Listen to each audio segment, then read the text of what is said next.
ಇದು ಡ್ರೈ ಪಲ್ಯ ಅಲ್ರಿ, ಹಾಗಾಗಿ ಜಲ್ದಿ ಹಾಳಾಗೋದಿಲ್ಲ. ಒಂದು 2 ದಿನ ನೀವು ಇದನ್ನ ಇಟ್ಕೊಂಡು ರೊಟ್ಟಿ ಇಲ್ಲ ಅಂತಂದ್ರೆ ಚಪಾತಿ ಜೋಡಿ ತಿನ್ಬೋದು.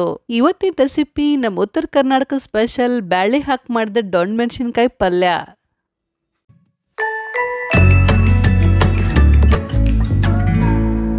ಮೊದಲ ಕಡಾಯಿ ಒಳಗೆ ಕಟ್ ಮಾಡಿದ ದೊಣ್ಣೆ ಮೆಣಸಿನ್ಕಾಯಿ ಹಾಕಿ ಸ್ವಲ್ಪ ಎಣ್ಣೆ ಹಾಕಿ ಚಲೋತಂಗೆ ಹುರಿಬೇಕು.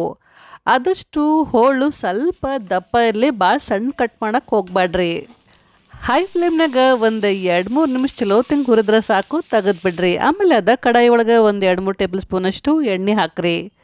1 ಟೀ ಸ್ಪೂನ್ ಸಾಸಿವೆ, 1 ಟೀ ಸ್ಪೂನ್ ಜೀರಿಗೆ, ಕರಿಬೇವು, ಜಜ್ಜಿದ್ದು ಸ್ವಲ್ಪ ಬೆಳ್ಳುಳ್ಳಿ ಹಾಕ್ರಿ. ಕಟ್ ಮಾಡಿದ ಒಂದು ಉಳ್ಳಾಗಡ್ಡಿ ಹಾಕ್ರಿ. ಸ್ವಲ್ಪ ಅರಿಶಿನ ಪುಡಿ ಹಾಕಿ ಉಳ್ಳಾಗಡ್ಡಿನ ಎಣ್ಣೆಗೆ ಚಲೋತಂಗೆ ಹುರಿರಿ. ಅರ್ಧ ಕಪ್ಪಷ್ಟು ಹೆಸರು ಬೇಳೆನ ಚಲೋತಂಗೆ ತೊಳೆದು 1 ತಾಸು ನೆನೆ ಹಾಕಿಟ್ಟಿದ್ದೆ. ಈಗ ಇದ್ರಾಗಿನ ನೀರು ಬಸೋದು ಬರೀ ಬೇಳೆ ಹಾಕಕತ್ತೀನಿ.